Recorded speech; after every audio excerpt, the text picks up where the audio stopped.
On today's RPG Book Club, our hiking trip goes horribly wrong, but then through the power of friendship, we kill a god.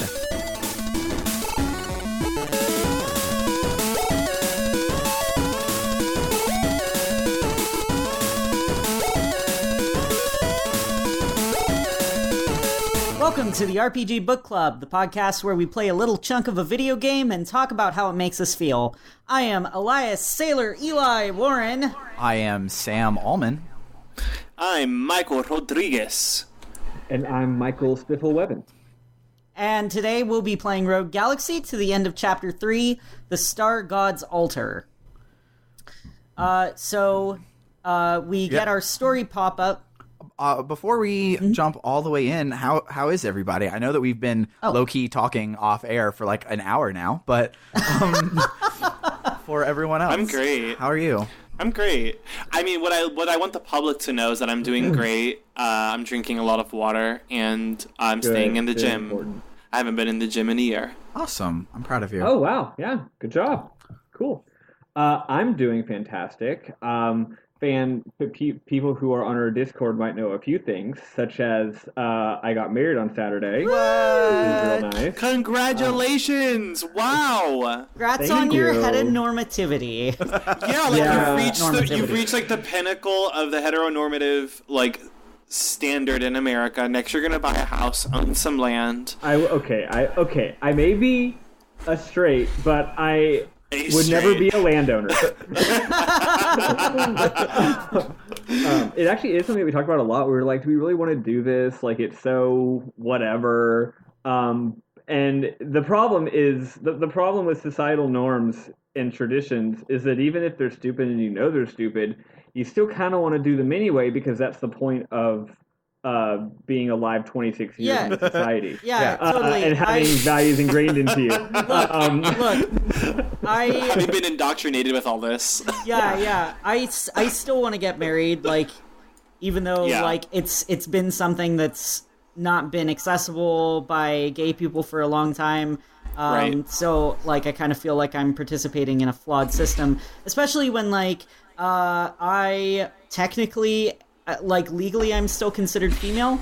At first, before gay marriage was fully legalized, I was like, do I have a right to marry my partner? Because my partner is another man, and I would basically be getting straight married, but under the guise of being gay married in the eyes of the law, right. And it just felt kind of weird. Yeah. And it's almost like the homophobia and the transphobia weirdly cancel out and allow you to still get married. Yeah, I know. It's I don't know if they cancel each other out as much as it's a product. I just mean legally. Am I betraying my gay brothers who are cisgender and can't get married by getting married myself? And I had at least one guy who is one cisgender gay guy tell me, no, you're fighting the system. Do it. Yeah. Mm-hmm. Or you're beating the system, is what he told me. Oh, well, that's good. I'm glad that you got that support. Anyway, that's enough about. Yeah, my wedding was awesome. It was great. Second thing is, second thing. Oh no! It's me brought it up talking about marriage, and I figured we should move on. I just didn't mean to hijack your story. No. Your thoughts were great. It's just that my wedding isn't that interesting. And the other thing is that I might have a job very soon. So people who are used to me bitching online constantly about not having a job, I might stop soon. That's great. All right, I'm done now. I'm well. I had the day off today because otherwise I would be working 8 days in a row. Because my weekend is changing drastically, and it's going to be Wednesday, Thursday in the future, and I'm not super excited about that. Yeah. But, such is life sometimes. Okay. We'll just have early morning podcast hangouts, which will then make the days better, so... Yeah. How early, when you say early, how early is early? Probably 10 a.m. for us, 8 a.m. for Spiff. Yeah. Pretty early. Okay, so that's a good time. That's like mimosa. Yeah. Okay, great. That's like a mimosa time. We could be like brunch pod. We could be like The View in the morning. Yes. But half of us are gay, half of us are not, and The View wouldn't like us, but yeah. it'd be about, like one of us could just be like, I could be like the consistent drunk with a mimosa. That I sign up for that. I would also like mimosas. Okay. So hopefully that's allowed. Instead of mimosas, I'll just have a big bowl of Oreo O's because that's me. Because I am 5. It's like his aesthetic. All right. So I was like, let's not jump in, and then we spent like 8.5 minutes talking about mimosas and weddings. So let's dial it back in a bit. Now let's go back inside. So since the game gives you good Star Wars crawls every time a cutscene happens, I think it would be cool to read those every time as our last time on, because that's what they're there for. And okay. I like it. Who's going to read it?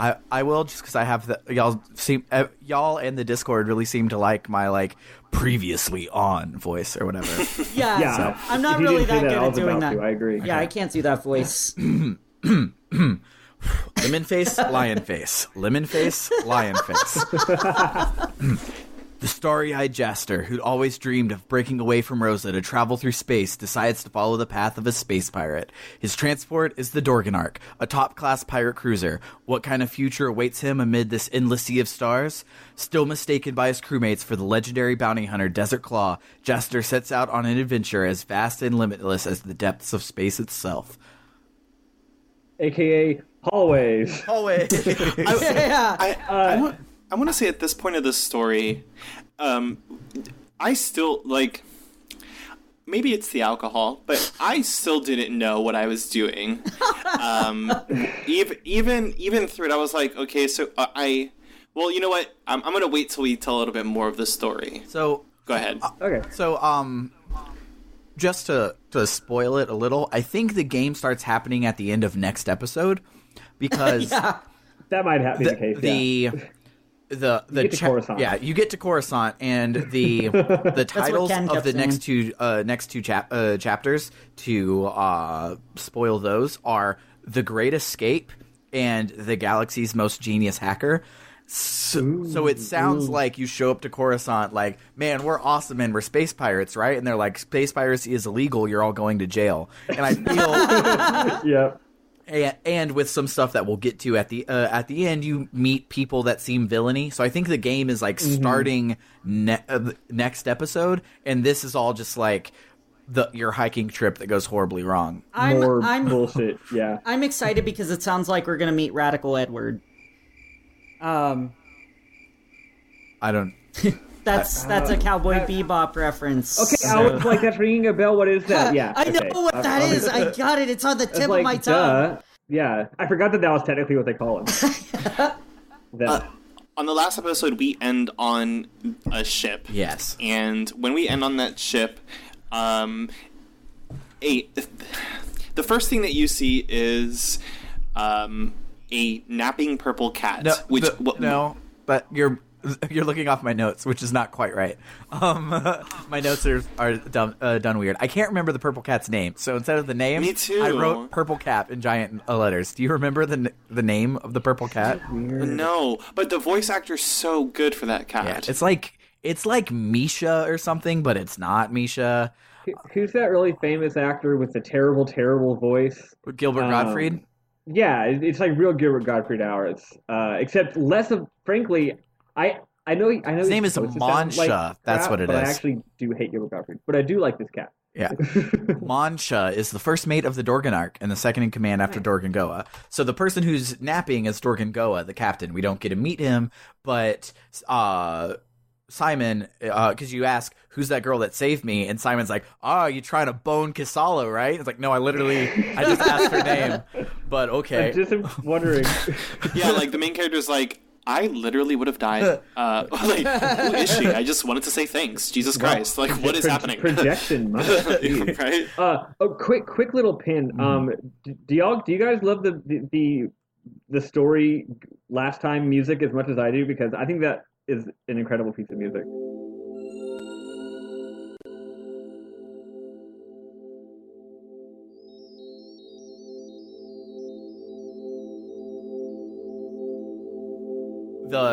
The like weird like patty thing. Yeah, I really like that one. It reminds me of a similar song in Mass Effect that is also an amazing piece of music. Speaking of music, the Dorgenark theme is so good.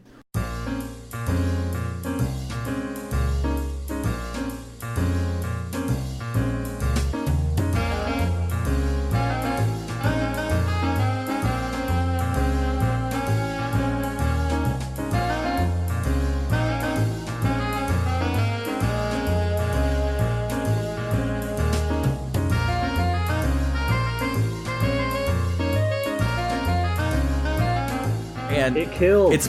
It's probably my favorite piece I've heard so far. Like, I really loved the Salgan piece, and I didn't put it in last episode, so we're probably getting another one of these famous Sam Almond medleys here in a second. Yeah.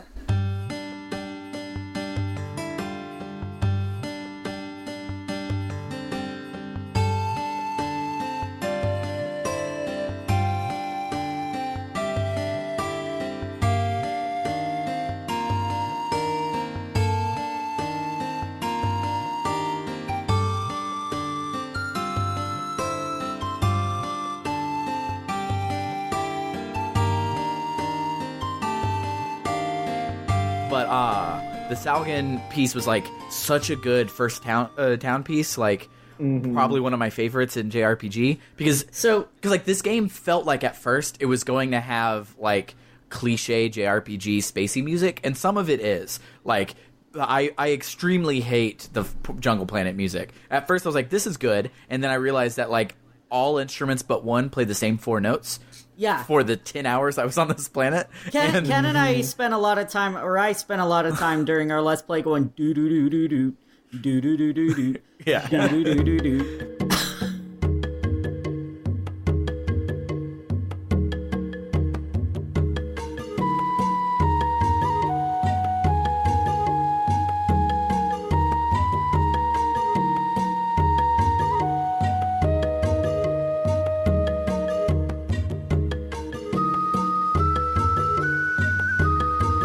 But yeah, the Gushin Dorgenark music, it starts the series. It starts a trend in this game, which is having songs with very weird meters. Mm-hmm.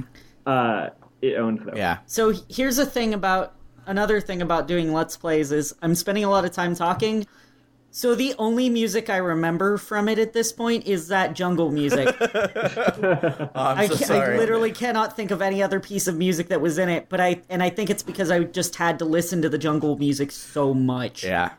And like it would be it's like the Salgan music I could see grating on you, but you had 1 chapter in Salgan. You have 2 chapters in the Jungle Planet, and it doesn't change the music for the second half. Like nope. The second half, like the clock is ticking, but nobody gives a shit. You still get the same little. The farther you get into this dungeon, this level, the better and better you get at fighting, and the less time the battles take. So you have the less break battle you get, music.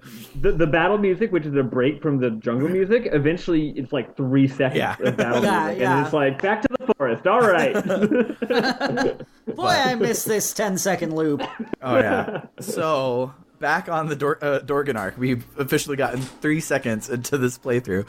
But and now my alarm is going off, telling me that we should record. Beautiful. Awesome. Even without story, we have plenty to talk about. So back on the Dorgenark, Simon's like, hey, you want to bone Kasala? And you're like, okay, she's Kasala. And he's like, but be careful, she's the captain's daughter. And it's like, this is a lot of information. I just asked her name. And and so then Zegram shows up, who for me is the voice of Wolverine, but I know that he's the voice of like Tom from Toonami and a lot of other like important voices. But for me, he's Wolverine because I played the crap out of X-Men Legends growing up. He's like the Oron of Final Fantasy X in this game. If you're gonna have a deep voice guy, you got this voice actor.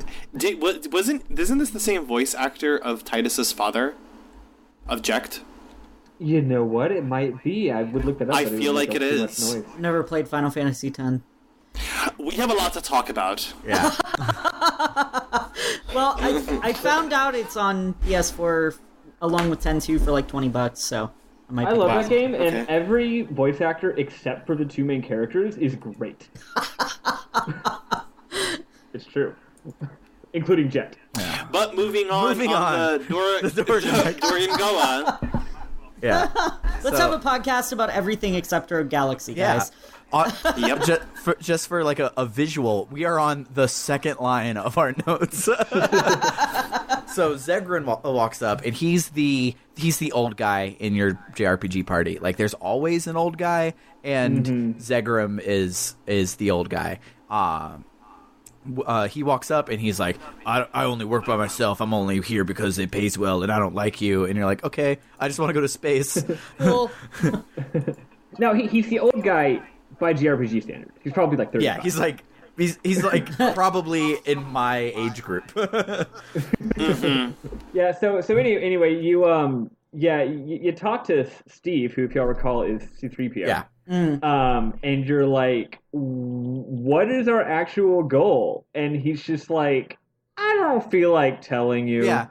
He's like, you should talk to Dorgengoa when he wakes up, or just go talk to Kasala on the front of the ship.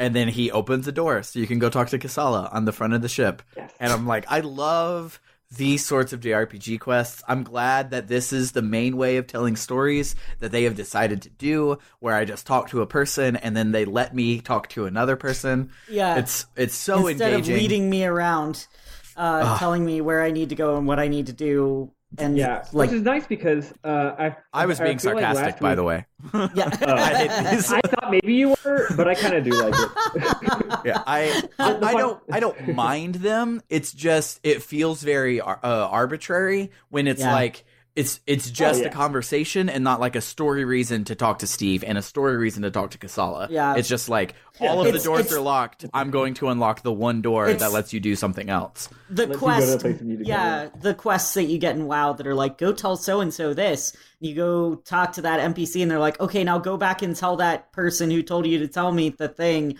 and it's like that. Yeah, but I feel like this game kind of alternates doing that and then having just nothing but dungeon and then another quest where you go around talking to people. And even though it's a little boring, I do like the pacing of it. Yeah, and the walk around and talk to people stuff on the jungle planet is way better than this one. But I remember that's true. I remember like not catching him open the doors for Kasala, probably because Scarlet was yelling or something, and so I wandered around, had no idea what I was doing, and I reloaded my save because I had no idea what I was supposed to do, and it's because it doesn't make any sense. Like, there's no like urgency or reason to go talk to Kasala. There's no like motivation to do it. It's just that's the thing you do. They're literally like, hey, while we're waiting. While we're traveling on a transport method and have nothing else to do, why don't you go talk to this person? Yeah, when it very easily could have been like this, because the thing that happens is you go out to talk to Kasala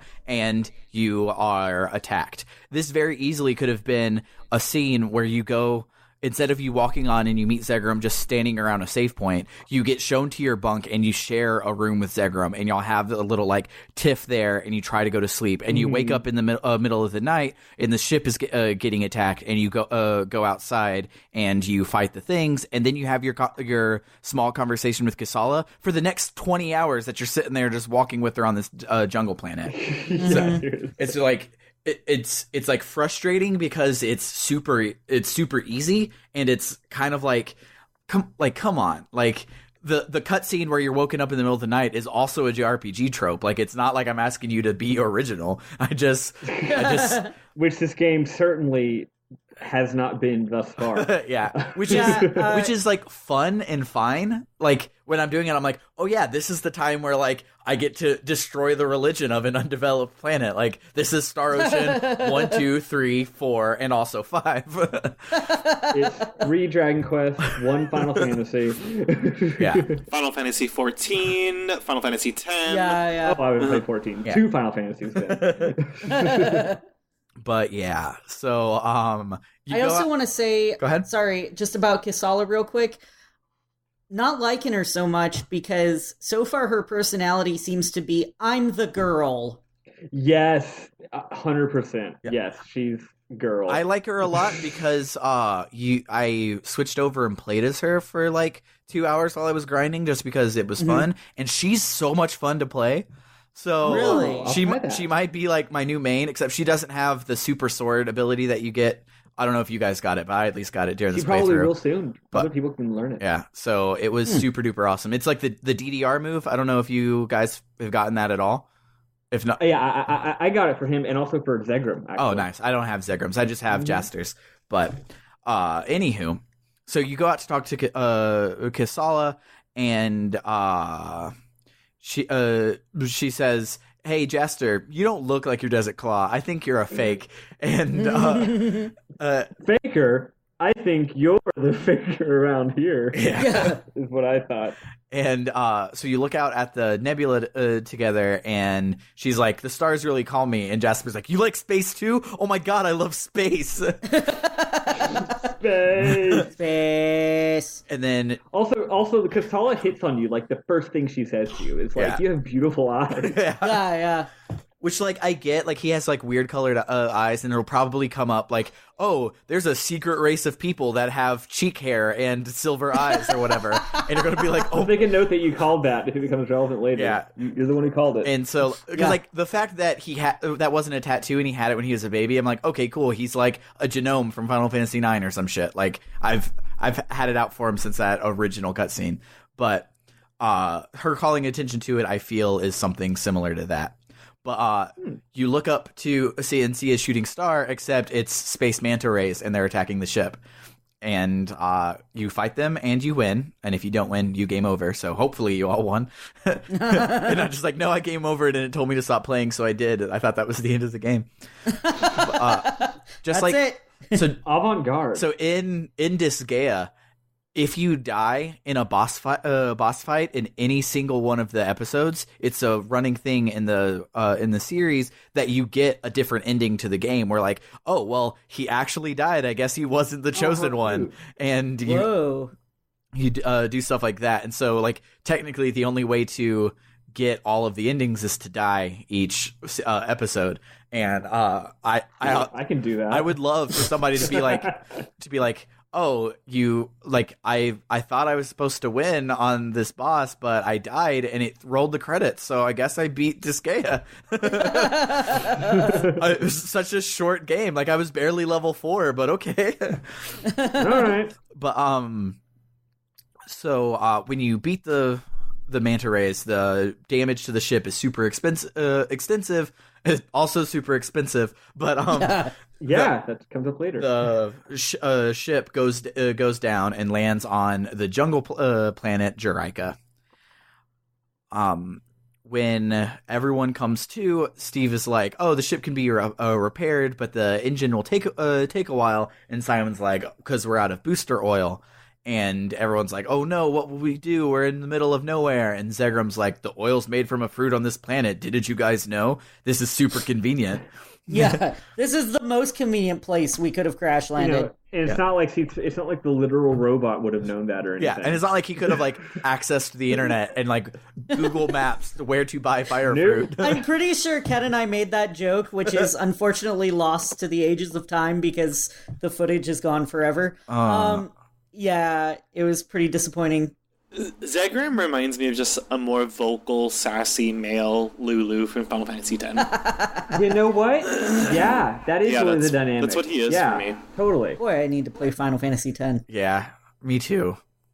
So speaking of games that are like really popular and we probably won't do on the thing, me and Matt from the Discord are doing like a sub RPG book club, not like recording episodes or whatever, but like we're both playing the same game, so we're just being like, okay, if you make it to the end of this chapter, just stop and then we'll talk about it just in DMs or whatever. So Eli, me and you should get the HD remaster of X and X2 and we'll just talk about it for like a couple minutes each episode or something. I'll also, I already own it, so I'll join in. That'll be cool. Just as like I love that game. a side note at Like the end of each episode. mini-sodes, yeah. Anywho,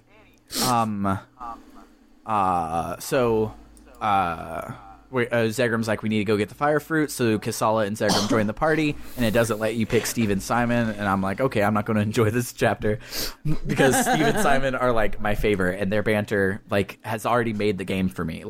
I'm enjoying the like, simplicity of it, and the non-simplicity of, like, all of the systems in it, and everything, but, like, just how well written Steve and Simon are and how well they're voice acted is like puts this up in one of the top games for me. Like it's do it's y'all so good. know anything about like Britishy accents? Like, what is Simon's accent? Because it's incredible. But wait, sorry. Which one's which? Which one's the robot? The robot is Steve. Simon is the mole man. Okay, yeah, I love Simon's accent, but I'm not sure what it is. It sounds more Scottish to me. It's like a coastally Scottishy thingy. I don't know. Like it reminds me of a pirate. Some sort of Scottish. It reminds me of like a pirate and Scottish at the same time. So that's why I think coastal, but I don't actually know. The traditional pirate accent, by the way, is Cornish. The more you know. There you go. Thank you very much for your wonderful trivia. You're welcome. I know dumb things. So then our 6-hour slog through this music starts, and we get to enjoy this jungle.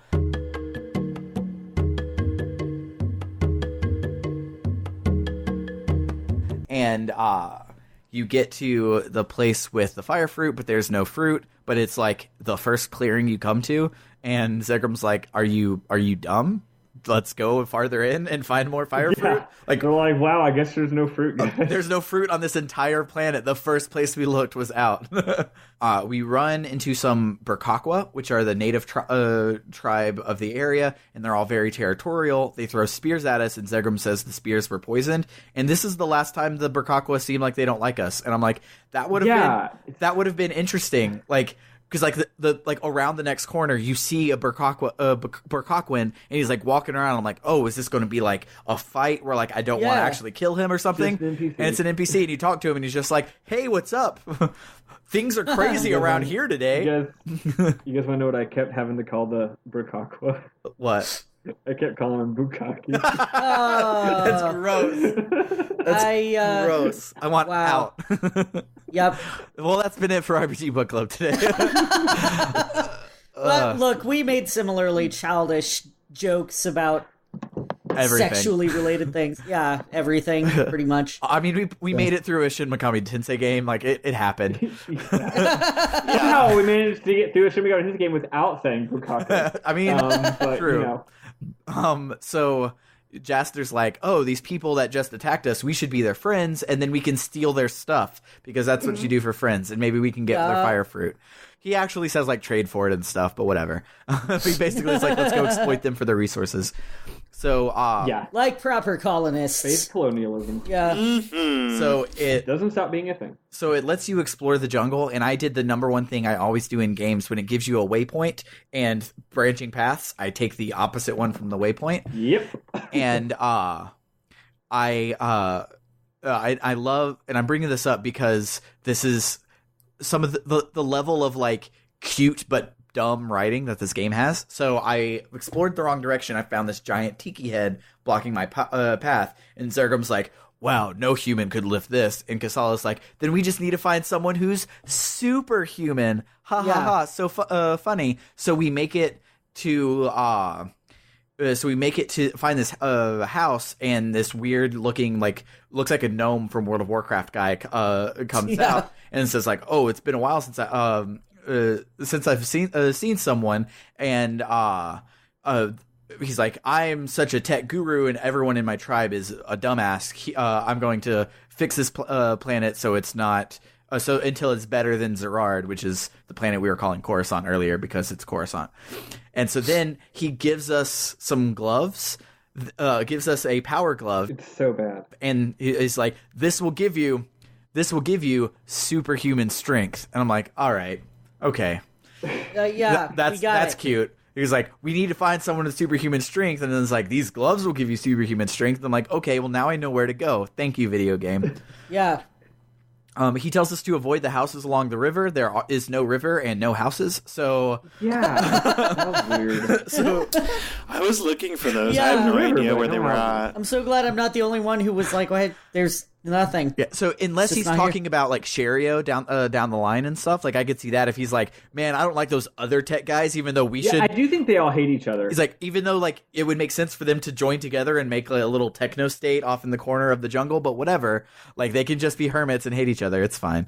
But, So you go back to this statue, and I'm like, all right, power glove, let's lift it. But instead, you press a button, and it opens. And I'm like, why did you need a glove to press a button? Like, it was a stone button, very difficult to press. Sure. Didn't, yeah, it had they specifically talked about no one can lift that, and you don't even like lift like a lever. Like, it is a button in front of your face, and you press a button and it opens. It hasn't been lubricated in a very, very long time. So maybe they just didn't notice the button was there earlier. And so Kasala and Zegrum are just like, we got to go find the glove, and Jester's like, but the button, guys, the button. So they get there and like, all right, now we can lift it. He's like, or the button. Done. Yeah. So you follow the trail to the village, and you see a huge crater. And at first I was like, oh shit, like, did us crashing kill all the Burkokwins? Like, is this where things happen? No, it was a different crater. Yep. So outside of the crater, another weird gnome guy shows up, and he is a creep and invites Kasala in and says, you boys have to wait outside until Kasala says no. And it was really gross. But did y'all see the really cute little animation that happens there? I don't think so. It's like not in the foreground. So it's like the camera angle shows this new guy walking, and he says that, right? He's like, you boys aren't allowed, y'all leave. Kasala just kind of looks to Jaster and kind of shakes her head in a way that's like, don't do what he said. Just like you don't have to do that. She seems like she was really and that's what happens. And y'all don't leave. Yeah. So she just kind of looks at you like, don't leave. That's so great. Yeah, I think she even puts her hand on Jaster, like, please don't go. Yeah. It's so good. Like, it's really I love the animation in this game so far. Like, they're really good. Like, this game is like so beautiful, and its combat is so fun, and the systems are so deep. I don't care that we're on an undeveloped planet to kill their god, like I've been in every fucking game ever. Like, I'm fine with that, because like it's so beautiful and fun to do these tropey ass things, and it's a time-honored video game tradition to go to undeveloped worlds and kill their gods. I mean, these people have not heard of the Prime Directive, and I really wish that they had, frankly. Yeah. Though all of the underdeveloped people have heard of other planets and spaceships and stuff. So I'm like, okay, it's strange. I don't understand the rules of this universe much, but I don't care, because it was already steampunk Star Wars, and the rules weren't going to make sense to me anyways. So this creepy gnome guy says that the Burkokwins don't appreciate his skills in bomb making. That's why there's a giant crater, because he blows himself up with bombs. So then he gives us a bomb and tells us to take care of it. And so he tells us to go to the village elder and tell him that the planet needs to progress. So on the trail, we use the bomb to blow up a boulder. And I then realized that, like, oh, I feel the main, like, dungeoneering of this game will be find a thing you can't do, get the key for it, but the key will be a different sort of item, and then move your way on, which is fine. I'm just like, I grew up playing a lot of Zelda games, and there are some Zelda games that are like that, and then others that are way better at dungeoneering or whatever. And so I'm spoiled on good dungeons, I guess. Here's the thing about the whole lock key thing. It's not an inherently bad excuse. Like, you gotta have some excuse to make the player go around and do shit. And the whole lock and key thing is serviceable. The problem is that can't be the only thing that you're doing. That is not that is a framework to hang a level on, not actual level design. Yeah, the 3 times you hit a dead end in this game, you see a cutscene where someone's like, "Oh, we need to do something else," and then you walk and you find the key that lets you come back and continue from where you left off. So I'm holding out that, like, it'll be better later, but so far it's serviceable. But like I said, it's so much fun and so pretty. I don't care that it's just serviceable. Like, it's more about the combat than it is the dungeoneering. Yeah, which is really cool, and I feel like I'll go heavy into the combat pretty soon, because I've done a lot of it, because so far I have 100% of this game. I don't know if I'm going to keep to it, because they just unlocked Digimon, which actually is the next thing we're talking about. So, this is good timing. So on the trail, you use the bomb and you blow up a boulder, and you run into some Digimon-looking motherfucker, and he's like, he literally looks like Ty. Is that his name? Ty? He straight up looks like Ty. You mean like we were just walking down a forest and then the Pokemon trainer jumps out of the bush. And he's like, I like shorts. They're comfy and easy to wear. It was very jarring. He's so colorful and so I saw anime. this.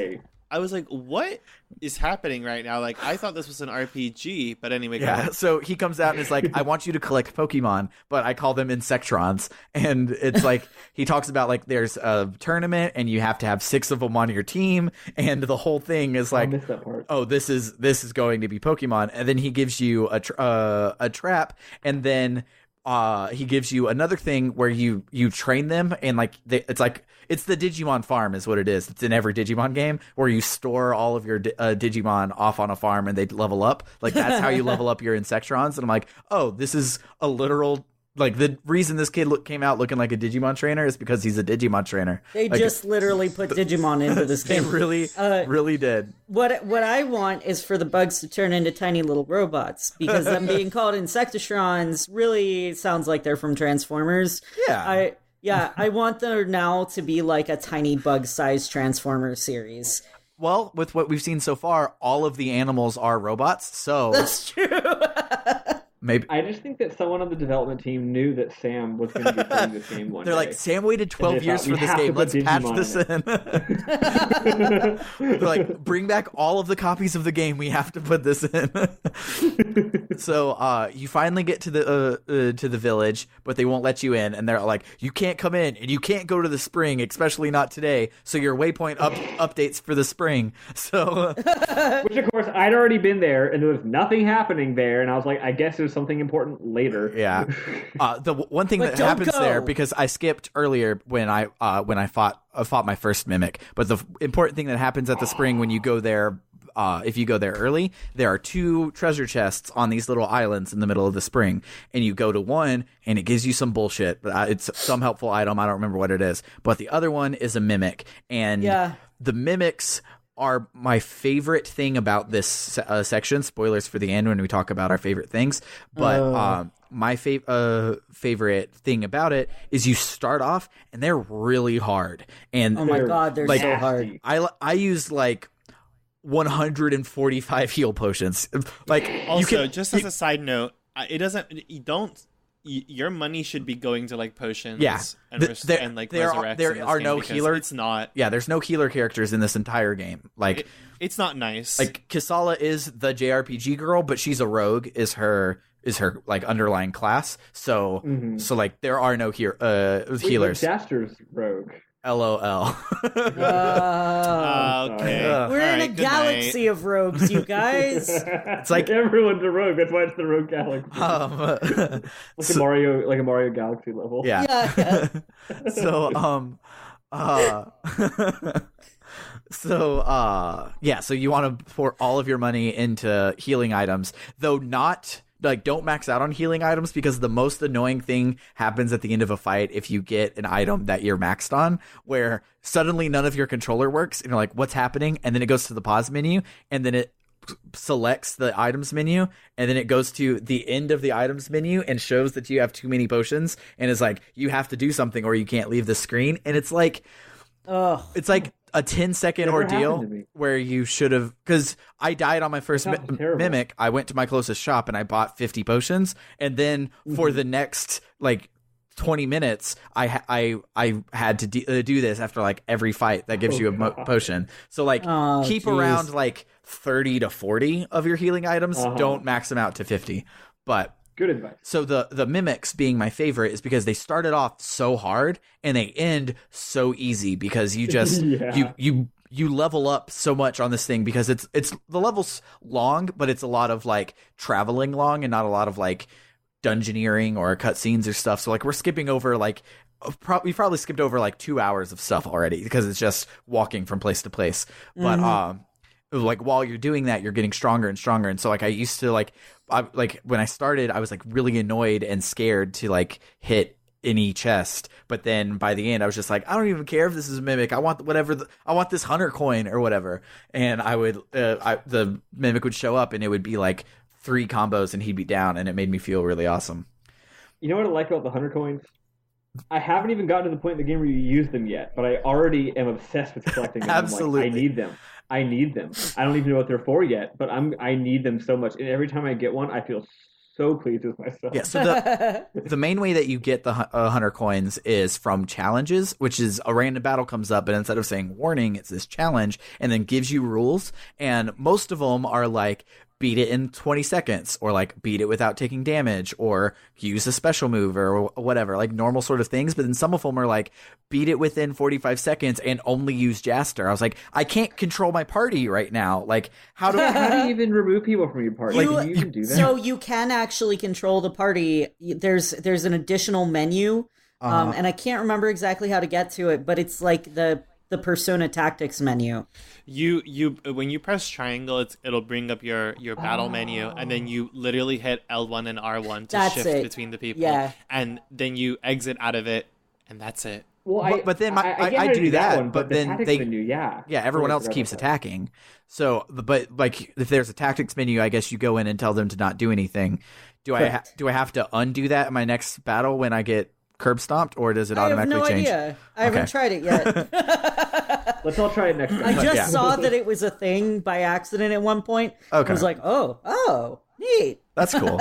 But like, because no one's a healer and no one really has support spells, and everyone asks you what spell they want to use when it happens, I don't really care about what tactic they use at all, because like it'll pop up and it'll be like, I forgot it was a thing. Should I use a buff or an attack spell? And I'm like, well, someone's dying, so use a buff. Or like, oh well. I feel like I don't have enough time to think about it. Yeah, I just like, someone's yelling something, I'm gonna hit that one. Stop yelling. So so you do these challenges and you get hunter coins, and I always am just like, fuck yeah, I got that hunter coin, and I don't fucking know what they do. Yeah. They exist. I actually did accidentally, I was just reading Wikipedia for this game just idly while we were waiting to start, and I did see what they do, and I won't spoil it, but I think it's really cool, actually. Oh, that's awesome. I'm glad. So get those hunter coins. So when we get to the spring for the real time, when we're not fighting mimics, we see these 2 girls, and the older one is fixing the younger one's hair, and you find out that they're sisters. The older one is named Lilica, the younger one is named Miri. You find out their names like 40 minutes from now, but I'm not going to keep calling them the older one and the younger one. So Miri is like, am I going to go and be with the Star God? And Lilica's like, yeah. And the younger one's like, does that mean I won't be able to see you anymore? And Lilica. Their names are too similar. Like, first point of like naming badness, besides Steve and Simon, but like because they are like related, it like makes sense. They're a duo. So Steve and Simon is okay to get them mixed up, but Lilica and Kasala are not, and their names are really close. But so Lilica then asks, then just stays quiet, and is when she asks if she can't see her anymore, and it's really sad. I was immediately like, as soon as the girl was like, am I going to go see the Star God? I was like, she's getting sacrificed. Yeah. I'm like, oh boy, I see where this is going. She's about to die. It wasn't really masked. No. Not at all. There were no twists in this. Well, there was actually a little bit of like really cool writing at one point later, but for the most part, it was just like, we're telegraphing this. Does everyone see it coming? And we're like, okay, yeah, cool, got it. Now, I did think she was going to be sacrificed now. The fact that she wasn't sacrificed now, and the fact that the boss that attacked in a second is actually unexpected, that was surprising to me. Yeah. I was like, she's being sacrificed. Why do we even care if she's going to get eaten by this frog? No, different monster. Have sacrificed her to the right monster. The right monster. My bad. Doesn't count.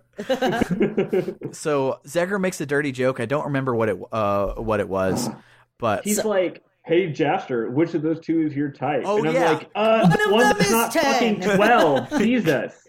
Yeah, that's what it was. And Kasala rightfully slaps him. Kasala says that we should ask them for help, and Zegerum is about to get really racist when Lilica overhears and attacks us. He's saying something along the lines of like, oh, but these dirty ass Juraikans won't know anything to fucking help us. Yeah, they're a bunch of idiot savages or something like that. Zagrim is a bit of a problematic character. Yeah. I don't know if you guys noticed. Yeah, but, I don't like him almost any bit at all. Yeah. I mean, it's subtle, but he's real problematic. Yeah. So Lilica comes and attacks, but Kasala talks to her and gets her to stand down and asks if we have fire fruit. And Lilica's like, wait, what? And then a vine shoots out, like a Bulbasaur vine whip shoots out and attacks a little girl, but Kasala jumps in action and saves her. But then the vines attack Kasala, and out comes a literal Bulbasaur called the Mudwamper. Yep. It was more like a Venusaur. It was rather big. Yeah, it was gigantic. And sadly, my epic fight is lost to the ages. But essentially, what it boiled down to was I'm gonna stand on the shore and I'm gonna shoot it over and over. And oh shit! Suddenly, I can't use my gun anymore. What the fuck? Okay, I'm gonna lure it over here to the shore. Yeah, you get 3 reloads. Yeah, I'm gonna lure it over here to the shore, and then I'm just gonna smack it whenever I can, and it's gonna take forever, but hey, it's dead. Yeah. Did you two have the problem where your party members just die instantly and constantly because they don't know how to avoid the stupid electric attack? They just fucking stood in the electricity. I'm like, okay, first rule of anything that has electricity, don't go in water near it. Yeah.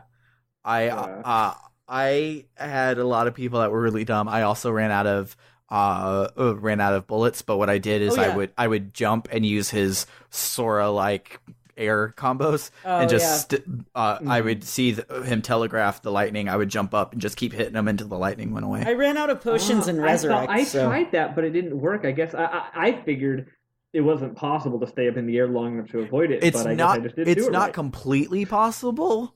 It's like I should have kept trying. Most of the mostly possible, where like you'll still like get hit a little bit, but you want to get hit on your way down and not on your way up because you can't get out if you're getting electrocuted.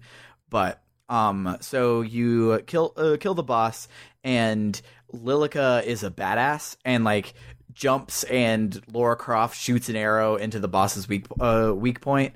And it dies and throws Kasala, and Jaster catches her. Why did she not do that in the first place? Like, Lilica joins you for both boss fights in this level, but she doesn't join your party, so she doesn't get experience. So I 100%ed it, got all of my bounties, which is like 30 different monsters you had to hunt down in these chapters, and so it was like a freakish amount of over level. I think I'm almost like level 30 for like my main characters. Like I'm way over leveled, but Lilica is not because she hasn't been getting experience points. And so in both of these fights, they're like, here, let me take away your level 30 badass and give you this level 12 girl that dies instantly. So I let Lilica die both times. It wasn't even worth the healing potions to keep her alive.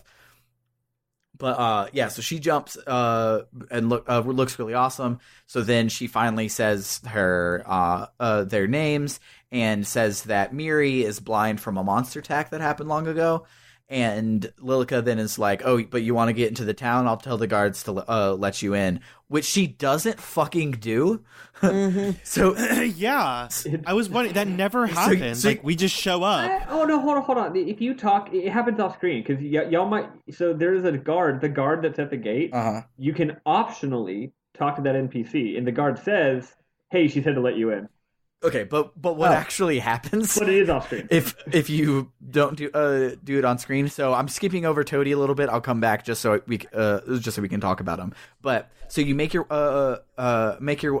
way back to the thing, and you see so you see some dude like vomit up some purple stuff, like blisters all over his back. Gross. And he says that it's because of the dark fruit. And then the guards tell us to leave. Well, the guards and Cran tell us to leave.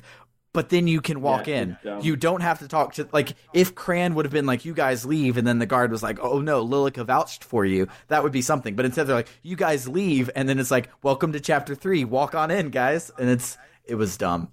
But yeah, I think there's just like I think it's like maybe Lilico told like one guard to let you in, and he forgot to like send out a memo or something. to the guard. I don't know. It just was so weird that we're like, okay, we have a way in, and you get there, and they're like, no, fuck you, leave, but you don't. This is like the whole party so far. Twice now, someone has been like, y'all aren't allowed to be here, and then Kasala looks back and is like, don't listen, just go in. It's fine. It's fine. So I skipped over Toady, who is this talking purple toad who stops to talk to us, and he says that orange goop fell from the sky and changed all the animals into beasts. It's freaking Danny DeVito in toad form, by the way.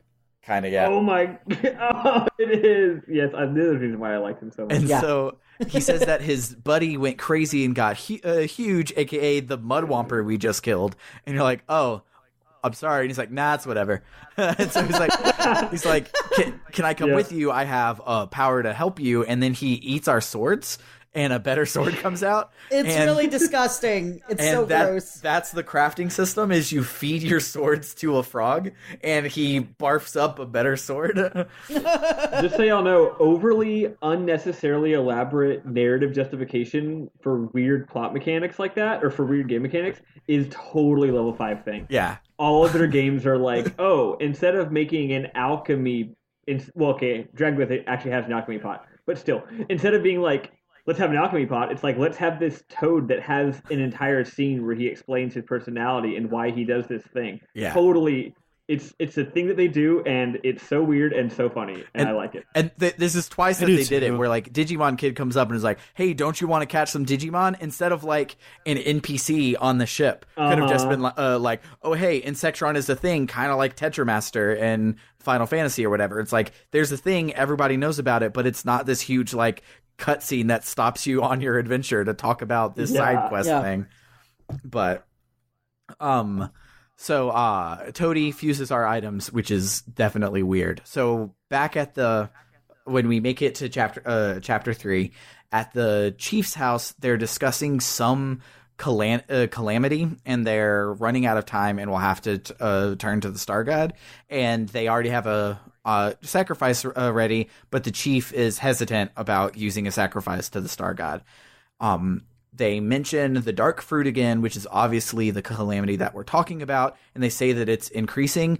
And like skipping ahead, they never say what the dark fruit is. You hear the orange goop from Toady, but you never see an orange goop. You never see like what the dark fruit would be, and it never really implies why killing this boss solves the dark fruit.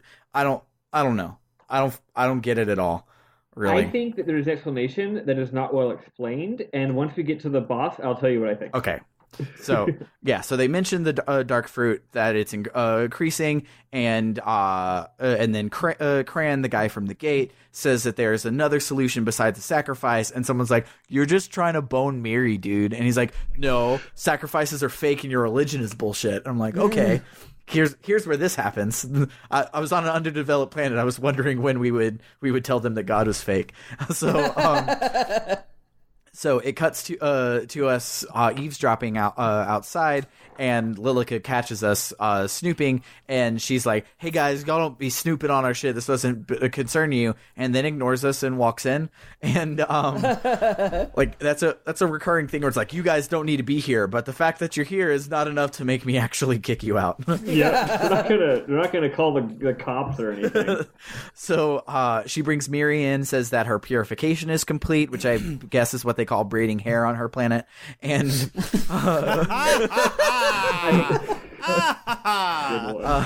and so they then confirm that Miri is a sacrificial maiden, and then there's one like chief that I don't think they ever give him a name, but he's the one that's always just like, we should kill Miri now just to get it out of the way. Like, let's just kill somebody, like, for real. Yeah. It's awesome. Really gotta kill someone. And so he's like, I want to give him the clamps. He's like, since the purification's complete, we could kill Miri tomorrow. And Lilica's like, it's supposed to be on the full moon. And a thirsty McThirst is like, no, we can't afford any more victims. It has to be tomorrow. And it's like, oh, okay. So your religion's fake. Like, that's that's how it works. If you break the rules of your religion because it's convenient, then that means the rules weren't rules anyways. Anywho, this isn't Religion Cast. This is Rogue Galaxy Cast. So McThirster says, let's just lock Miri in the Maiden Shrine until tomorrow. So Cran sees us outside. It's like, I thought I told you to stay outside. And Lilica's like, oh no, they're with me. And Cran's like, well, you can't be inviting these people in here. You don't care about your job. You don't care about anything because you put up your own sister as a sacrifice, and you also caused Miri's blindness. And he's like, you're such a bad leader of our Brakaquan warriors. And she's just like, cool, whatever. And she just like takes the beating because she was more like, you're right. Yeah. Like, I'm a trash can. Yeah, yeah, sure. She takes the beating like bad because she blames herself bad, as we're about to see. Yeah. So you get a flashback. The flashbacks are all in gray, of like black and white in this game, which I think is weird, but whatever. So you see Lilica, Miri, and their mom, and they're being attacked by some huge monster that you can't really see. Lilica tried to fight it, but she got her ass beat, and then the monster turns to Miri and blinds her and kills their mom. And Lilica says that's the day when the light went out of Miri's eyes, and Cran says, and she says she feels really bad about it. So Cran is like, then why are you trying to kill her tomorrow? And Lilica's like, well, I'm a warrior. I have to protect the village. That's my main thing. Cran is like, well, that's stupid. You alien people, you're stupid too. Don't do anything stupid. Everything's stupid. I'm gonna run off and be mad. Yeah, it's like every single time Karan like runs off, he's like, you stay right here and don't do anything. And then he's like, I'm gonna go talk to someone else. And it's like, it's pretty episodic. Yeah. It's kind of seeing him go through this. It's really Cran funny. is very one note. And then at the end, he has like a change of heart, but it's not a change of heart because that was the first thing he said. The first thing he said was like, no, I really care about Miri and like I have a heart. And then he's like, man, I hate everybody. And then at the end, he's like, psych, I had a heart. And we're like, we know it. You said so, but whatever. Yeah. I guess that's character development. But close enough. Thankfully, he's a side character and not nearly as cool as Lilica is. So, Kasala asks Lilica what's up with the whole sacrifice thing, and Lilica says that the dark fruit is increasing and killing anyone who touches it, so they need the star god's power to stop it. And Zegrum's like, oh great, we gotta go kill a god or whatever. I'm mad that I'm stuck on this planet for a while. And I wrote in my notes at that point, I was like, I don't like this ugly motherfucker. No. So hot take. Zegrum's bad, actually. Yeah. Wow. Yeah. Guess what? So overnight, I guess we're staying in the inn or something. Kasala asks if we want to go see Miri, so we head to the Maiden Shrine, and Kranze are trying to talk Miri out of it. And Maiden Shrine, by the way, is another word for cage. Yeah. Yeah, it's just a straight up wooden cage with bars. Just a fucking cage. Like, it's not locked, but it's a cage. Yeah, it's like we didn't have to like do any gameplay to like get a lock or get the key or anything. Like the door like opens automatically, but it's still a cage. So she just stays in there on good faith. But she probably thinks she's in a nice room because she's blind. She's blind. She can't see it. That's true. That's true. Right. They're just like, oh, you see these bars? They're like opulent carvings of like our ancient gods, and she's like, really? It feels like a cage. That's so terrible.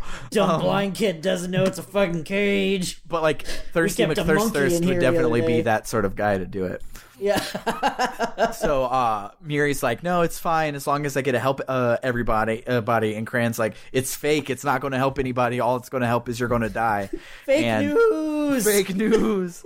So Miri says that she has to go through with it for Lilica's sake, and Kasala comes in and is like, are you sure that you're sure? And Miri's like, yeah, I'm just worried that Lilica won't be able to make herself breakfast or use the right medicines when she's hurt. And then that was like the saddest part. Like, it hurt me. Sweet. It's so sweet. It was so heartbreaking. I was like, oh, that's like real love. Yeah. And so she starts crying, and Kasala just holds her. And in the morning, you see a lot of naked man torso. I like how they hold her and they're like, oh, but you're still gonna die a little Yeah, bit. Kasala's not like, sorry. Kasala's not like, okay, we'll take you away from here because we have a spaceship. She's just like, oh, go back in your cage. Oh, sorry, I can't interfere with this. The Prime Directive and everything, Yeah, just it's really just space law. I have to abide by it. Okay, I can't interfere. I'm sorry. So what she's literally doing is in the opening scene of Kung Pao, Enter the Fist, when the baby falls out of the thing and rolls down the mountain for like a whole mountain and then stops in the middle of the road, and the lady picks it up and is like, "Aw," and then lets it continue rolling down the mountain. That's what Kasala just did. Yeah. Boy, that's a that's exactly what just happened here. Yeah, it's like it doesn't hold up, but you should watch it anyways. Ken loves that movie. It is like in his top favorite movie. It's not good. Like the words, it's so good, almost came out of my mouth. It's not, but it's amazing. No, it's bad. It's real bad, but it's bad in a really funny way. It's so good. So it's like Sam's catchphrase at this point. No, it's funny because Kasala's white and she was like really being as like left-handedly empathetic as she could be to an indigenous girl. Yeah. It makes a lot of sense. That's very true. It makes a lot of sense that the white woman's looking at the indigenous girl through the cage going like, oh, she's on one of those sorry. like 2 I wish I week could do long something mission about trips to Africa Yeah. and taking lots of selfies. yeah. Yeah, it's pretty much that. So it was like really funny. She held Miri to be the selfie she takes. Like, look how much good I'm doing in Africa. Yeah. All right, Bye, kid, bitch. now back in your cage. Kid, I'm in a cage. Oh God! I thought these were carvings. They told Sorry, me it it's, was sacred carvings. It's space law. So the next morning, they're marching Miri to her death, and everybody's half naked because they're savages. Of course, they're half naked. Yeah. But I wrote in my notes that like, wow, there's a lot of naked torsos on the screen right now. It's like everybody shows up and nobody wore a shirt. So it's not stereotypical at all. and it's not like that's their indigenous culture, because Cran is fully clothed and the chief is fully clothed. It's just like a big chunk of people don't wear clothes. And it's all dudes with beer guts. Yeah. Yeah. This whole thing is a weird amalgamation of like stereotypes about like African tribes, but also stereotypes about like North American indigenous tribes. And it's just, the whole thing's just not. It's a bit of a mishmash. It's not great. Yeah. Yeah.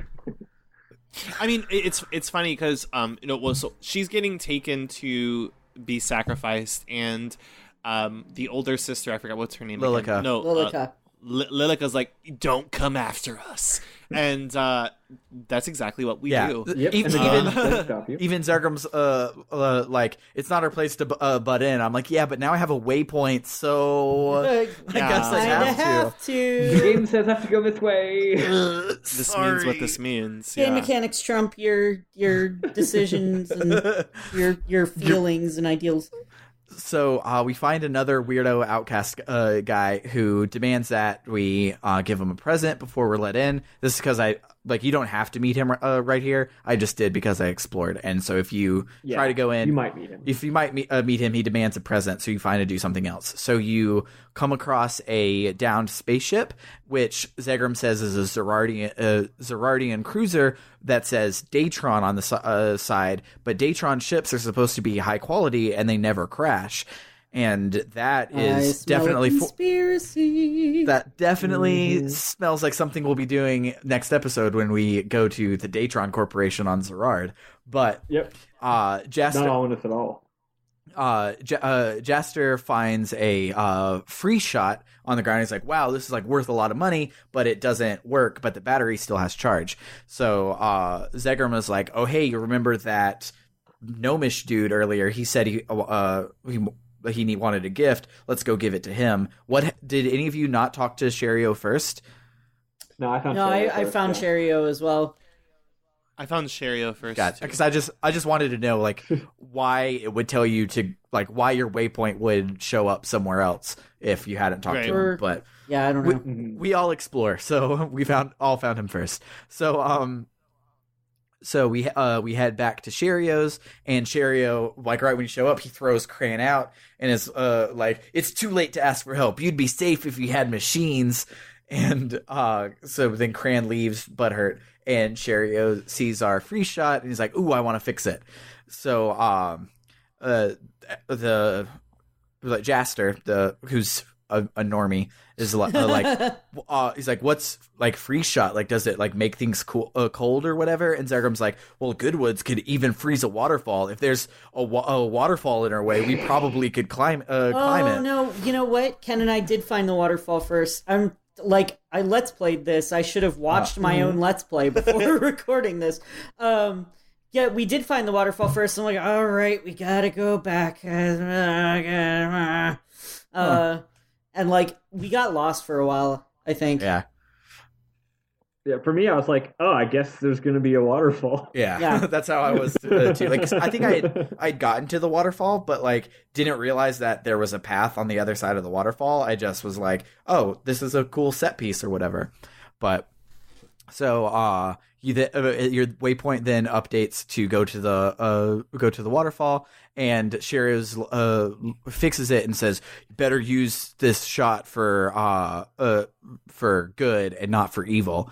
So you head over to the waterfall and you freeze it, and then you use the motherfucking monography shot to climb the waterfall, and you didn't fucking need to freeze it at all. I didn't.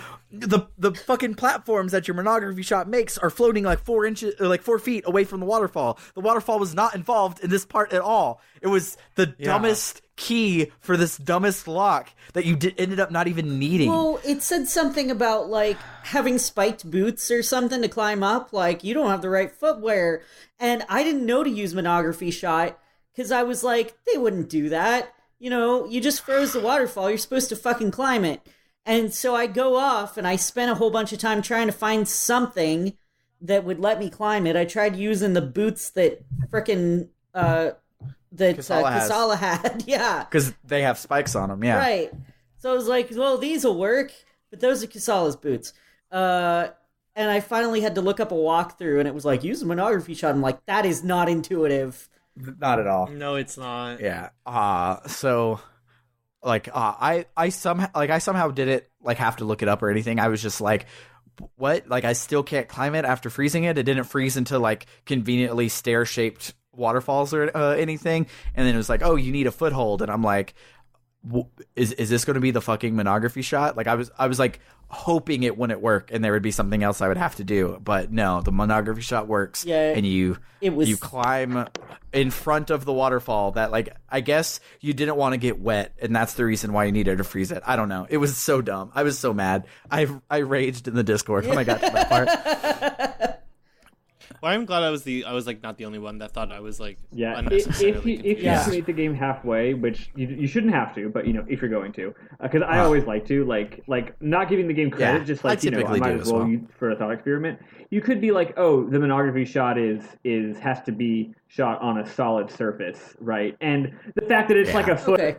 The fact that it's like 2 feet away is just video game graphics, but it's like, oh, these steps are sort of attached to the frozen waterfall. It's still super goofy, though. I was justifying it like it has to be on like a solid surface in order for it to exist. Particular waterfall though is broken up by big chunks of rock that you could have used a monography shot on the rock. Yeah, good point. Totally could have done that. Yeah. So either way, you get to the top of the waterfall, and Jaster says, "Guess you're right about freeze all along." At the top of the waterfall, Zegram leaves, and you're like, okay, well, like I wanted you to like hang out with us, and he like you don't even like notice him leave. You just like turn around to like talk to him at one point, and he's not following you anymore, and you're like, okay, I guess Zegram's gone. Whatever, and then you see him on the cell phone talking to someone, and he's like, yeah, no problem, I just got held up on Juraika. These Dorgan Goa dorks will get us to our goal soon enough. And I'm like, oh, Goas. Yeah, well, his very first line is actually even more blatantly ominous. The very first thing he says on the cell phone, it's something like, those fools have no idea, or something like that. It's like super like laying it all out there. Like, oh, okay. He looked at the happening. camera and went, "I'm evil." He basically did, yeah. He's going to be evil until like the end of chapter 6, where he decides to save us, and then we're going to have a rivalry until the end of the game, and then a heartfelt moment in which he says that like we were actually friends, or like I've come so far, like he's proud of me, or something like that. I actually care about you now. Yeah, that's how it happens. Power of friendship. I'm calling it now. That's what the old guy does in every JRPG. So you get up to the well, if you're like me, you then get to the save point and you save and then go grind for 6 hours. But or you go check on your cage to see if it caught a bug. Yeah, well, one of those things. This is the point of no return for this chapter. So you get up to the shrine and you see that, sure enough, Miri's still being sacrificed.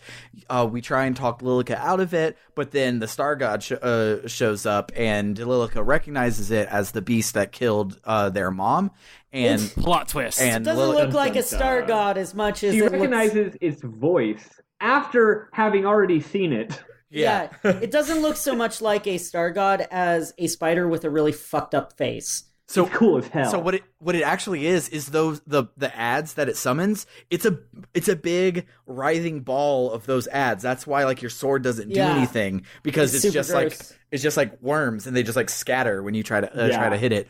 I've recently just rewatched all of Reboot, the 1994 computer generated show. Oh man, I loved Reboot. Reboot's so good. All of it's on this website I just found out existed. It's a legal website, not one of those dark ones. It's called Tubi TV. It has like all of the like Canadian produced cartoons that were on Fox Kids when we were kids. It has like all of them. Like it has like that's awesome. Wow. Like Sherlock Holmes in the 22nd century, like all of those things. Like those are on there, and it's awesome. But I was rewatching Reboot, and in season 2, there's an episode called Nullzilla, where the Nulls, which are these tiny little worm things, like all join together to make this giant thing, and that's literally what the Star God is a giant Nullzilla from Reboot. Oh yeah, and it lined up perfectly because like I had just watched that episode, and then I played this part, and I'm like, oh my god.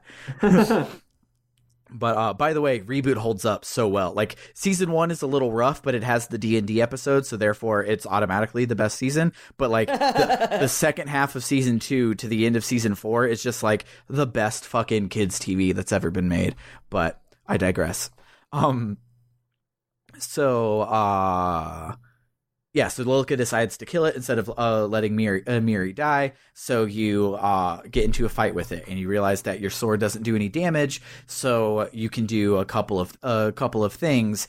The I think intended way, because this feels intended, is to shoot it with a freeze shot, and then it can't do anything, and you just whack it with your sword while it's frozen, because it says something if you try to hit it, it's like, it's squishy body, you can't find purchase. And I was like, well, what if it's not squishy anymore? And you shoot it with the freeze shot, and you whack it forever, and it goes to die. But thankfully that part is super there's obvious. Other things you can do? So somebody in the Discord, I thought it was Eli, but if Eli used the free shot as well, then it might have been Matt. It was not me. It was either Matt or JRPGT, who they said that they just stood on the edge and shot it with their regular gun until it died.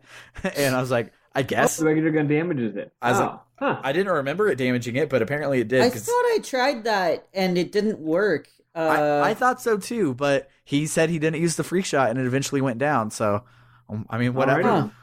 Maybe he didn't just use any gun, because remember, one of the guns you can get has like a fire elemental on it. Yeah, that might be it. Maybe that was it. Yeah. Huh.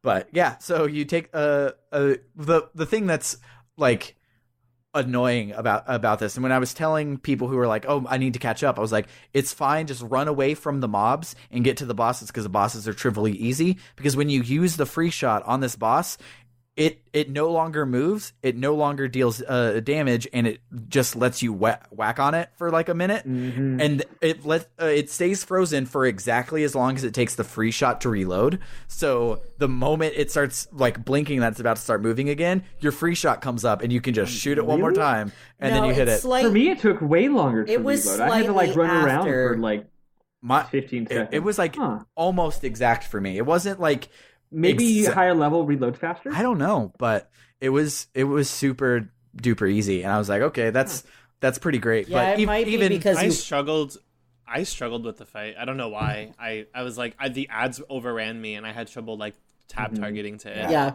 I did too. I didn't find it that hard, except I did die once, and what was annoying was I didn't buy a lot of items going in, and I only had like 2 revival items, and I ended up using up both of them, and then my main dude died, and normally I could just keep fighting and like whatever, but he's the only one who has the freeze ray. Oh man! So after my main dude died, I'm just like, this battle's literally impossible. Unless, okay, I guess maybe it wasn't, but I thought I can't damage him at all, so I just had to let myself die. But yeah, I think it's not that it matters that much. I am curious because that we are definitely having different recharge rates on our gun, so there's some kind of mechanic going on there. Like it wasn't like exactly it, but it was like 4 seconds for me, not like 15 seconds for me. So yeah, it was. I don't know. I guess we'll find out later. Yeah, we'll see if if it's us remembering differently. Like it felt like 4 seconds for me and felt like 15 seconds for you, but it was actually 10 seconds for both of us. It could be something like that, or it could be like because I was so crazy high level or whatever. Kind of mechanic. Yeah. Huh. So once he goes down, he blows up the altar, but Cran dives and saves Miri just in time. And Zegrum shows up and is like, oh, the Star God was a beast and the Dark Fruit too? Gross. I'm like, how do you know that? Like, how do you know that at all? Spiffle, you said you had an idea. Tell me this idea. So this is what it is. Okay. First of all, there's a move that this monster has that you probably never saw. Because he was frozen the whole fucking time. Because he was frozen all the time. I only saw it. I saw it on my first try when I ended up dying because I couldn't use the thing. But on my second try when I was playing more efficiently, I didn't see it. So it's a very low chance that he uses this move. He has this move where he jumps way the hell up in the air, and there's actually a cutscene. Like, there's actually a little cutscene showing him doing a special move. And he basically firebombs you with these black orbs that release poisonous gas. Those are the dark fruit. This thing makes the dark fruits. And in the battle, what happens is you can't lock on to them or anything. They're not enemies. They just if they hit you, there's just a whole bunch of them. And they're pretty large, and they sort of rain down like little meteors. And if they hit you, you get poisoned. Yeah. So that's the dark fruit.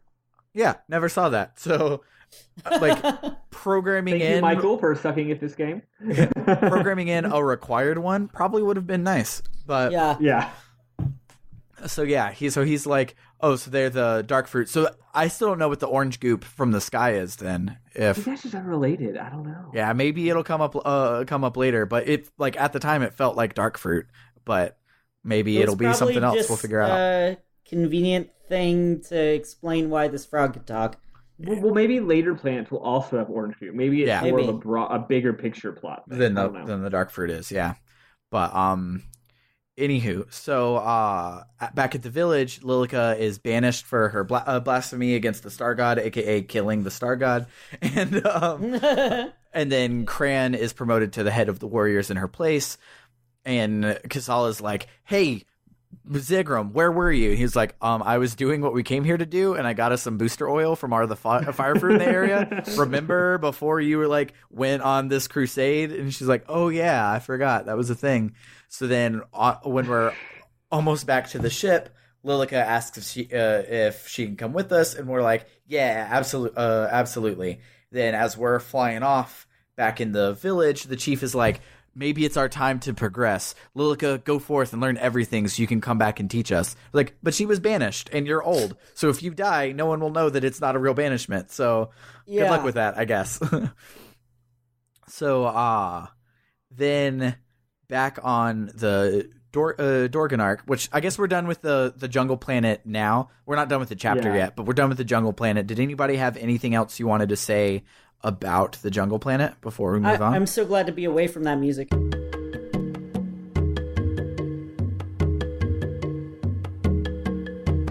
Yeah, I have one little thing. I know we keep joking about the whole Prime Directive or whatever, but like honestly, the cavalierness with which the main character Jaster is just like, yeah, screw their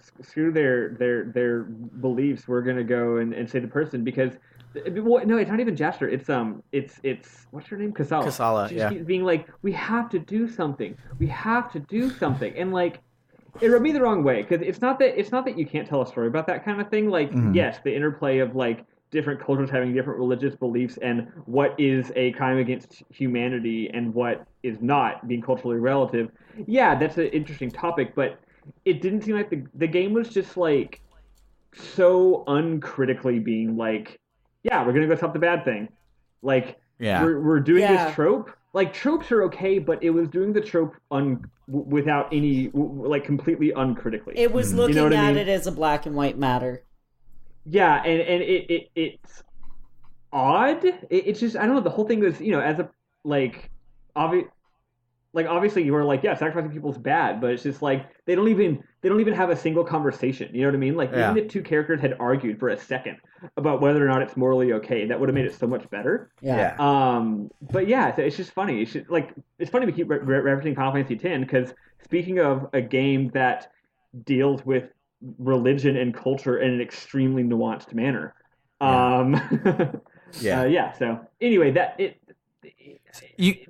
whole game's just tropey, but in this particular case, I thought that the tropiness was done in a way that was insensitive, sort of to the point of it actually like getting on my nerves. So we'll see what the next few chapters are like. Yeah. I do know that Zegrum is the one that's like, we should let it be, but then he turns out to be evil. So you're like, okay, well, I'm throwing all of his opinions out of the window, and the only ones left are Jaster's. Jaster doesn't say anything in this whole chapter, pretty much, and that's true. The only thing he says is my Batman Beyond reference earlier, but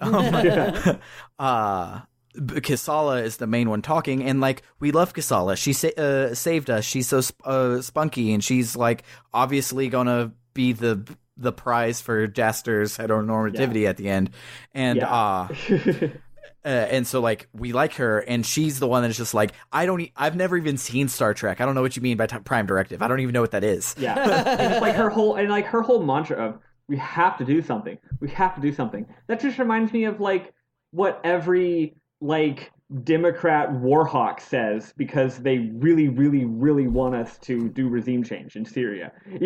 Just like that. So it's just like, we have to do something is not actually always a good moral standpoint. Yeah. But anything else by anybody besides the music?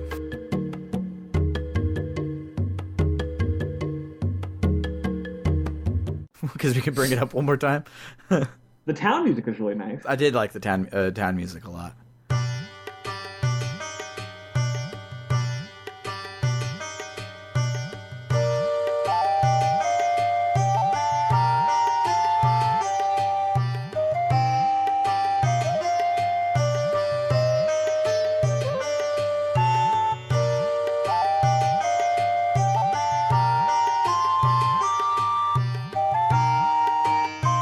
Because you walk into the town for your first steps into Chapter 3, and I'm like, all right, Chapter 3 music, I'm liking this a lot better, but no, it's just the town music. Yep. Oh, the goofy music when you're talking with the inventor people, I really like that goofy shenanigans music. When you're talking to the outcasts. The outcast guys? I don't remember that one, but I'll drop it in here to remind myself. It's just like goofy, like Yasunori Mitsuda-esque goofy music. It's great.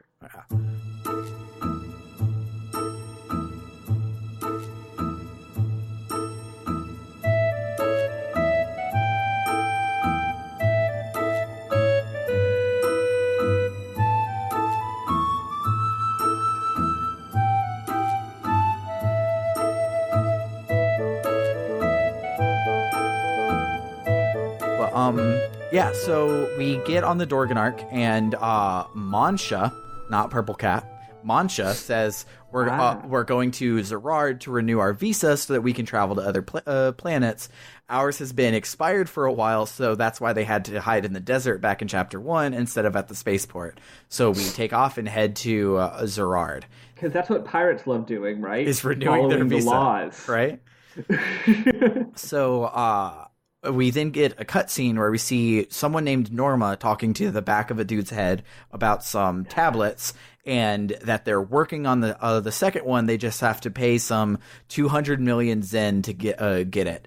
and that we learn that there's some sort of code on the tablets, and that the first one says person and the second one says gate, and they think that it will help them get to Eden.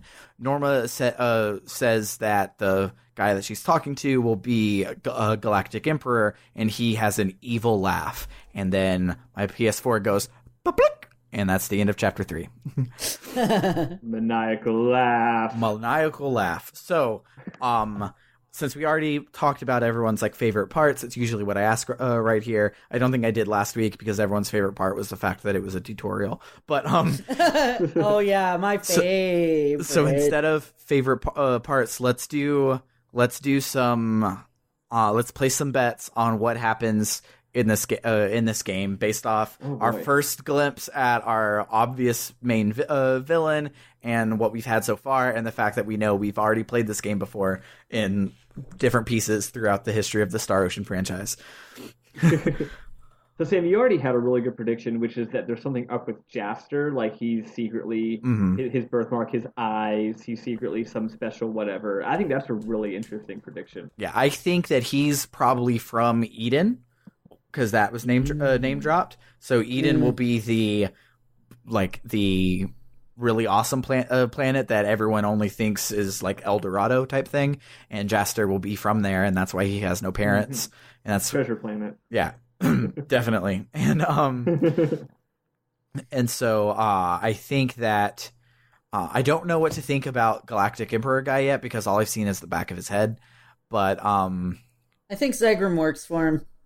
I think that's who Zegram was talking to. I think Zegram might have the tablet. Might be the thing because he was like, "Yeah, we just got held up." So he's trying to sell that tablet because he's a pirate and he wants to make money. I think that might be how Zegram winds up into all of it. I do know, and that's just because the next chapter is called "The Great Escape." That we're going to show up to renew our visa, and bad things are going to happen, and we're going to get thrown in prison. Pretty obvious. Don't know why we're going to get thrown in prison, but it's pretty obvious that we're going to get thrown in prison. Probably something about us being pirates. I don't know. The main reason why I know it is so. The beginning of chapter 4, you land on Coruscant. Everything's pretty, and we'll talk about it in detail next time. But one of the first things you do is they're like, all right, we got to go hurry over and get our visa because we only have a couple of days before they impound our ship or whatever. But if you want to stop and shop around at all of these things to make sure that you're ready for a dungeon, you could totally do that right now. Yeah. It definitely smacked of like, you're about to not be able to buy some stuff for this chapter. But anywho. I don't know what the main bad guy's plan will be. I think will be to get to Eden and do some evil-y things, but I'm not sure what type of things they are, but I know that it will be Jaster's destiny to stop him. That's definitely what I'm feeling. How about you, Rizzo? You go first. What do you think's going to happen in this game, Michael? I too think that Jaster he'll be a magical boy. I think that's what's gonna happen. He's gonna be unveiled not to be the actual, what's this title that he has? The Desert Claw. Desert Claw, yeah. Yeah, they're gonna be like, you're not actually Desert Claw. He's like, I had the power, my friends. And I think that's what's gonna happen. So what you're saying is Cube is gonna come out and be like, what's your wish? I'll make you into a magical boy. Yes. Oh my god, if something like that happened. Literally that. If you like magical girls, you should pay attention to the next game that we're going to be playing. Yes. Either one, whiwhichever one you vote for, pay attention to the next game we're going to be playing. Girls. Yeah. I'm so excited about that. Anyway. Yeah, I think that's about it. Any final thoughts on the playthrough this week? I'm really not super engaged with the story so far. I'm going to be totally honest. Yeah.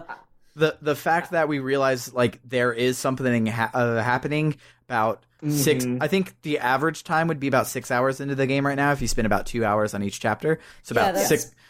About 6. I think I'm around 6. Yeah, about 6 hours in, you finally are seeing, oh hey, there is also plot here. Is kind of there's villains because like Ocarina of Time takes forever for you to realize there's a plot. Like your whole first 3 dungeons are like loosely tied together before you realize what the plot is. But you get at the beginning, you get the flashback where like a long time ago, Ganondorf was a bad motherfucker. Watch out for Ganondorf. Like, makes when Ganondorf shows up, it's a big thing. The fact that there wasn't anything like that in the opening sequence, there was just Jaster with his canteen, makes it a little like bleh that you've gotten this far. But at the time when you played RPGs, you played about 6 hours at a time. Like, the internet wasn't fun at the time. Like, you didn't waste your time on Twitter. You would sit down after school and you would play a game for a while. So you might have gotten to this point as like your first push through the game type thing. When you can control other characters, but it feels like all the story is focused around one of them, like it just feels a little off.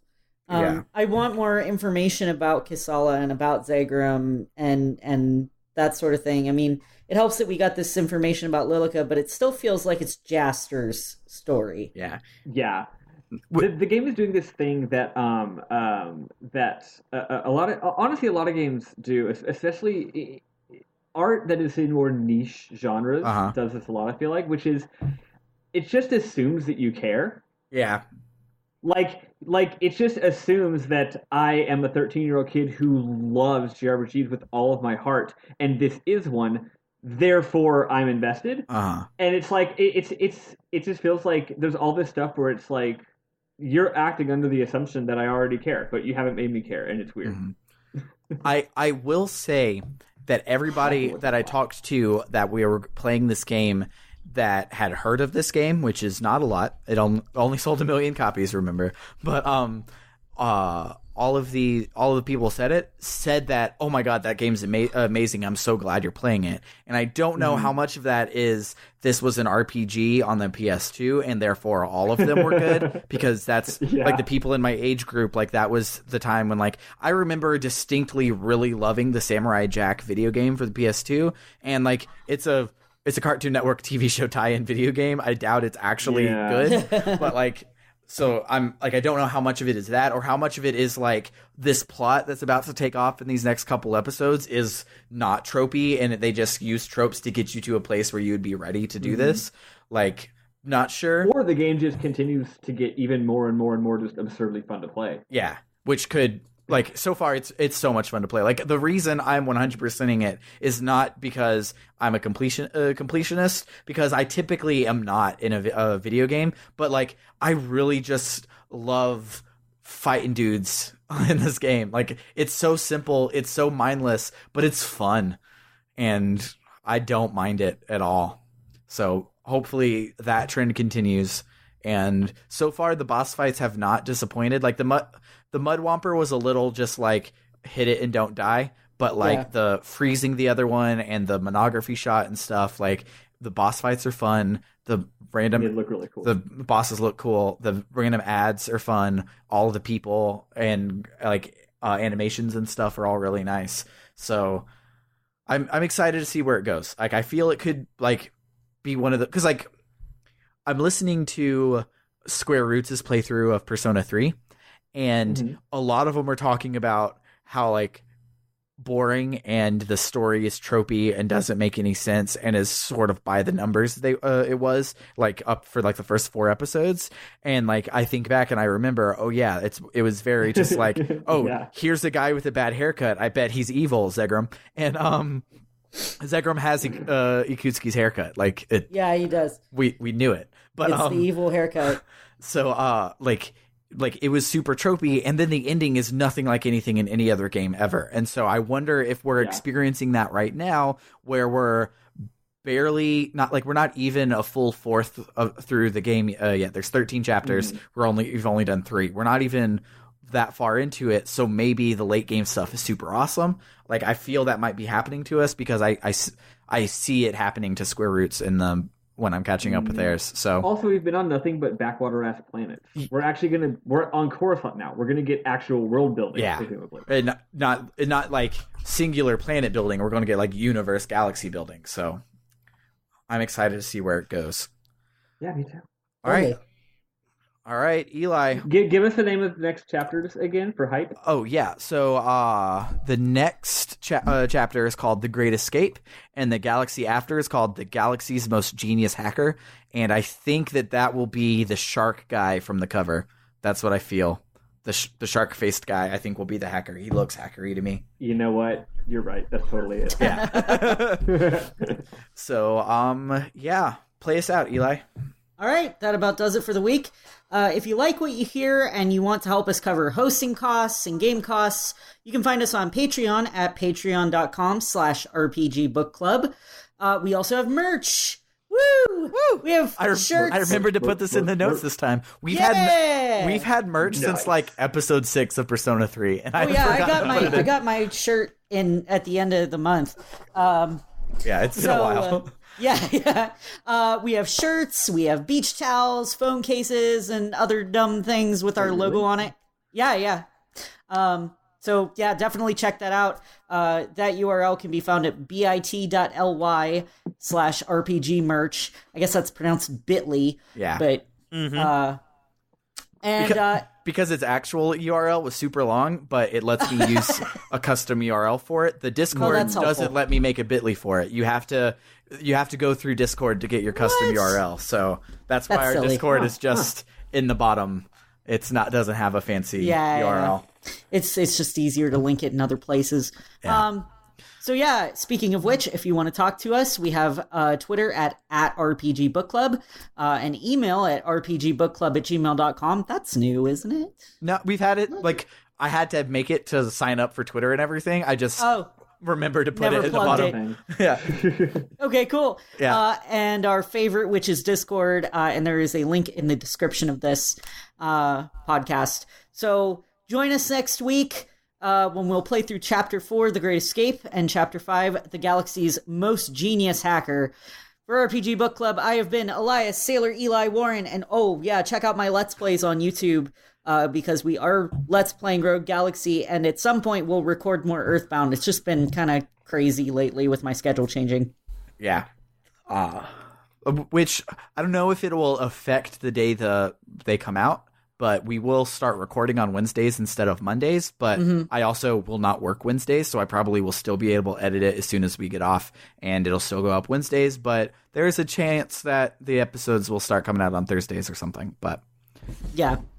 So yes, I'm Sailor Eli on YouTube. Check me out. And I am Sam Allman right here on this podcast. Michael... Oh, sorry about that. I'm Michael Rodriguez. And I am Michael Spiffle Webben. All right. Toodaloo. Toodaloo. Bye. Bye.